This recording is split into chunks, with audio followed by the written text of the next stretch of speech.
All right, let's get into it. Today, we are taking a deep dive into the birth of one of the most powerful technologies out there, artificial intelligence. This whole thing really started with a question that sounds like it belongs in a philosophy class, not a computer lab. Can a machine actually, truly think? I mean, not just crunch numbers, but think the way we do. And believe it or not, just trying to answer that one question is what kicked off the entire field of AI. It pushed the early pioneers to figure out what intelligence even is, and then how in the world we might build it from the ground up. So, in this explainer, we're going to trace that story right from the very beginning. We're going to uncover the core ideas that still power the AI that's all around us today. We'll look at the brilliant and kinda sneaky test that was designed to figure out if a machine was intelligent. And we'll watch the epic, decades-long battle for a computer to finally beat a human master at the ultimate game of strategy. So, first things first. Before we can even get into artificial intelligence, we have to ask a much bigger question. What does it actually mean to be intelligent in the first place? Well, this definition from R. Sternberg really gets to the heart of it. See, intelligence isn't just about being good at math problems. It's about learning from what happens to you, reasoning through things, remembering what's important, and just, dealing with life. It's complicated, which is exactly why building it artificially is such a huge challenge. And that leads to a really tricky problem, right? If intelligence is all of those things, how on earth do you design a fair test for a computer? You can't just give it a standard IQ test. This was the exact puzzle that the first AI researchers were trying to solve. And this is where the legendary computer scientist Alan Turing comes in. He proposed a way to just cut through all of that philosophical debate with a simple, practical test. Okay, so he called it the imitation game. Here's how it works.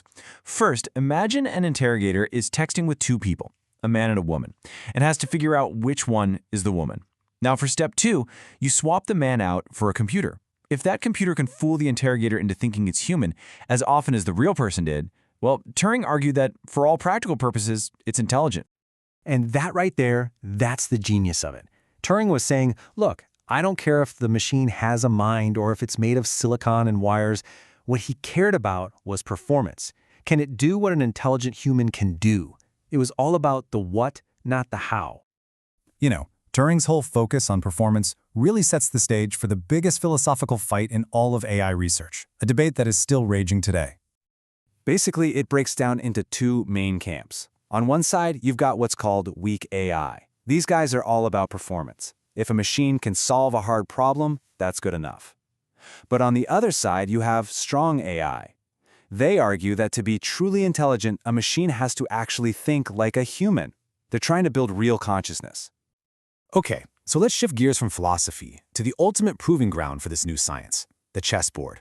For hundreds of years, chess was seen as the absolute peak of human intellect. So naturally, it became the perfect arena to see if a machine could measure up.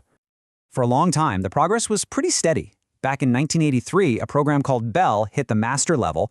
By the late 80s, a machine named Deep Thought was actually beating grandmasters. And then, in 1997, the unthinkable happened. IBM's Deep Blue defeated the reigning world champion, Garry Kasparov. It was a huge moment. A machine had finally toppled the king of human strategy. And for about 20 years, that seemed like the top of the mountain. But then, something totally new, something mind-blowing happened. A program from Google's DeepMind called AlphaZero was given nothing but the rules of chess. That's it. No human games, no classic strategies. It was just told to play against itself, over and over. And in just one day, a single day, it taught itself enough to become the most powerful chess-playing thing on the entire planet. It blew past centuries of human knowledge and every single computer program that came before it. But here's the part that really gets me. It didn't play like a human. At all. AlphaZero came up with completely new strategies, making these moves that human grandmasters called alien and counterintuitive, but they were absolutely brilliant. It wasn't just copying us anymore, it was creating. So how in the world is that even possible? How does a machine go from just a list of rules to world-destroying strategy? Well, one of the key ideas is something called a heuristic. A heuristic isn't some perfect formula that always gives you the right answer. It's basically a rule of thumb, a shortcut. Like, think about trying to find a parking spot in a packed mall. Your heuristic might be, I'll drive towards the back entrance, it's usually less crowded. It doesn't guarantee you'll find a spot, but it improves your chances. A lot of early AI was built on programming these kinds of expert rules of thumb. Now, those early ideas have exploded into this whole family tree of technologies that we're always hearing about. The easiest way to picture it is to think of artificial intelligence as this giant umbrella. Underneath that umbrella, you've got machine learning, which is all about systems that can learn from data. And a really popular branch of that is deep learning, which uses these complex things called neural networks to get the job done. So that gives us a pretty good map, right? Machine learning and deep learning are the engines. Then you have natural language processing, or NLP, which is how AI understands and speaks our language. Think Siri or Google Translate. And finally, there's reinforcement learning. That's the secret sauce behind AlphaZero. It's all about learning through trial and error, getting rewarded for good moves and learning from bad ones. But of course, with all this incredible power comes some really serious challenges.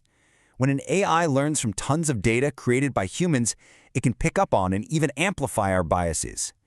But maybe an even bigger problem is what's called the black box issue. A lot of these advanced AIs are so complicated that even the people who made them can't tell you exactly why it made a certain decision. And that lack of explainability is a huge problem when we're trusting AI with important stuff. Which brings us right back to where we started. We began by asking if a machine could think like a human. But what AlphaZero showed us is that a machine can develop strategies far superior to any human. So the question isn't just about imitation anymore. If AI can discover new ways of thinking that are literally beyond us, what does that really mean for our future?